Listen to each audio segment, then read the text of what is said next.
The auctioneer's voice crackled through the barn like a whip. Lot 47. One steamer trunk, padlocked, contents unknown. Who'll start me at 100? Silence. Dale Mercer stood near the back of the crowd, hands tucked into the front pocket of his flannel shirt, watching the trunk the way a man watches something he already knows belongs to him. It was old, iron-banded, leather-handled, scarred across the lid like it had crossed an ocean or two. The padlock was the size of a fist, thick and black, the kind that doesn't apologize for itself. 50, Dale said. A ripple moved through the crowd. Not laughter exactly, more like the sound people make when they're deciding whether to laugh. Someone near the front muttered something. A woman in a sun hat turned to her husband and smiled the way people smile when they feel superior without working for it. $50, the auctioneer repeated, his tone making the number sound absurd. Do I hear 75? Nothing. 50 going once. 50 going twice. He raised his gavel. Sold to the gentleman in the back for $50. The woman in the sun hat laughed openly now. The husband joined her. Dale walked forward to collect his trunk and said nothing, because there was nothing to say.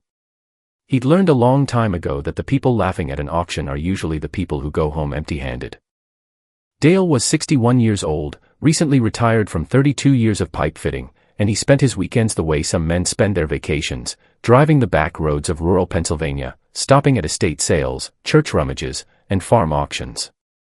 He wasn't a dealer, wasn't a collector in any serious sense. He just had an eye. His wife, Carol, called it the feeling. She'd watched him pass over a box of silver-plated forks worth maybe $8 and spend 40 minutes staring at a dented tin tobacco box that turned out to have a 1909 baseball card tucked inside the lining. She stopped questioning the feeling years ago. The trunk had given him the feeling the moment he walked through the barn doors that morning. It was sitting off to the side, away from the furniture and the farm equipment and the boxes of kitchen goods, like it had been set apart by someone who didn't know what to do with it. No estate tag. No description in the auction booklet. Just the trunk and that padlock. Dale crouched beside it and pressed 2 fingers against the lid. It held firm. He tilted it slightly and caught the weight shift. Something moved inside, something that slid slow and heavy, like a single object rather than a jumble of things. He knocked once on the side panel with his knuckle and listened to the sound it made. He straightened up and tucked his hands into his pocket. $50, he decided. Not a penny more. He loaded the trunk into the bed of his pickup without help, though it was heavier than it looked. The iron banding added weight, and whatever was inside added more. He drove the 40 minutes home with the radio off, which is what he did when he was thinking. Carol was on the porch when he pulled in. "What did you get?" she called. "A trunk." She came down the steps and peered over the tailgate. "Padlocked." "Yep." "How much?" $50. She looked at him for a moment. "People laugh." "Some." She nodded, apparently satisfied, and went back inside to finish her coffee. Dale carried the trunk into the garage and set it on his workbench under the fluorescent light. He studied the padlock up close for the first time. It was old, older than the trunk, maybe. The manufacturer's stamp was faint, the metal oxidized to a deep charcoal. There was no combination dial. It was a keyed lock, and the keyhole was so corroded that even if the key existed, it might not turn. He spent 20 minutes on it with a tension wrench and a pick, working with the patient, methodical focus of a man who had once spent 6 hours threading pipe through a wall he couldn't see. The lock didn't give. The shackle snapped with a sound like a small gunshot, and the lock fell into his palm, heavy and dead. Dale lifted the lid. The smell hit him first, cedar and must and something else, something dry and faintly sweet, like old paper in a warm room. He stood very still for a moment and just breathed it in, the way you'd stand at the edge of something before stepping into it. Then he looked inside. The first thing he saw was cloth, a layer of folded fabric across the top, dark green wool, thick as a blanket. He lifted it carefully and set it on the bench. Beneath it was a wooden tray with 2 compartments. In the left compartment, a bundle of letters tied with cotton twine, the envelopes browned at the edges. In the right, a small wooden box, the kind that holds keepsakes, with a brass clasp that opened without protest. Dale picked up the photograph first. It was a formal portrait, mounted on cardboard in the style of the late 19th century, a man in his 50s, seated, wearing a dark suit and a serious expression, and behind him, standing with one hand on his shoulder, a woman in a high-collared dress.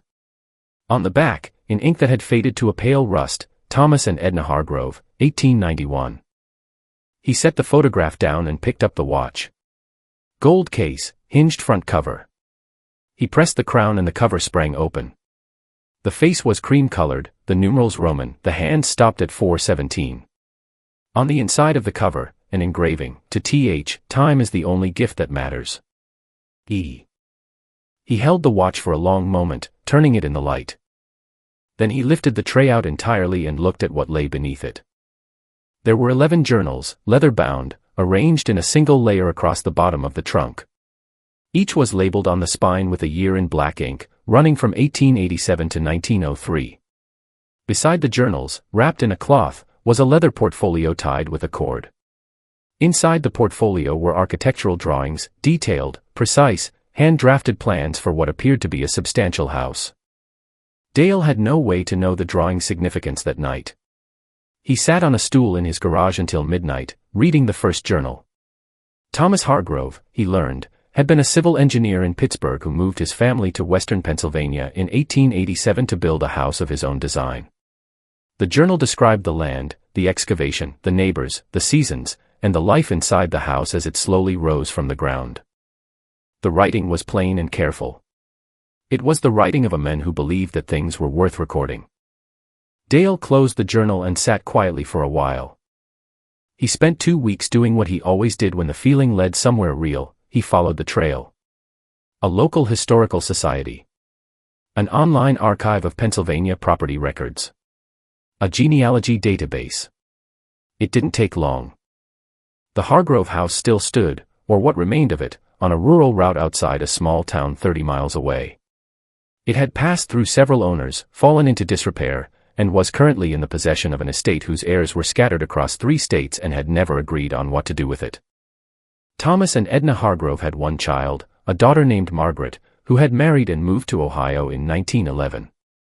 Margaret had children, and those children had children, and eventually Dale found a great-grandchild, a woman in her late 40s named Susan Farley, living in Columbus, who answered his letter with a phone call the same day she received it.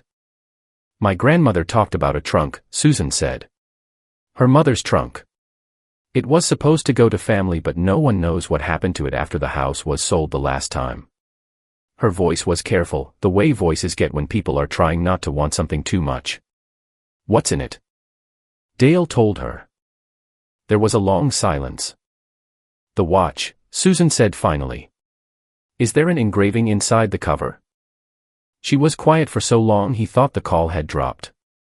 "That's what my grandmother used to say," she said. "I always thought she made it up."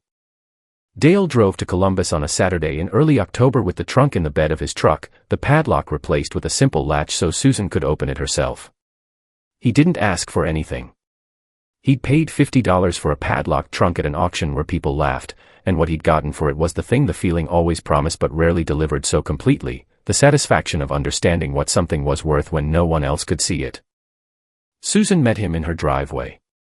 She was a tall woman with gray at her temples and her great-great-grandmother's serious eyes, if the photograph was any measure. She lifted the lid and stood very still for a long time. Then she picked up the watch, pressed the crown, and held the open face toward the autumn light. "417, she said softly. "That's where it stopped," Dale said. He drove home with an empty truck bed and the radio off. Carol was on the porch. "How'd it go?" she asked. Dale climbed the steps and sat down beside her. "Good," he said. She handed him a cup of coffee and they sat there in the quiet evening, not saying much, which was always their way. He'd paid $50. The people who laughed at him had gone home with nothing. That was enough. That had always been more than enough. Some men chased fortunes. Dale followed the feeling, and the feeling had never lied.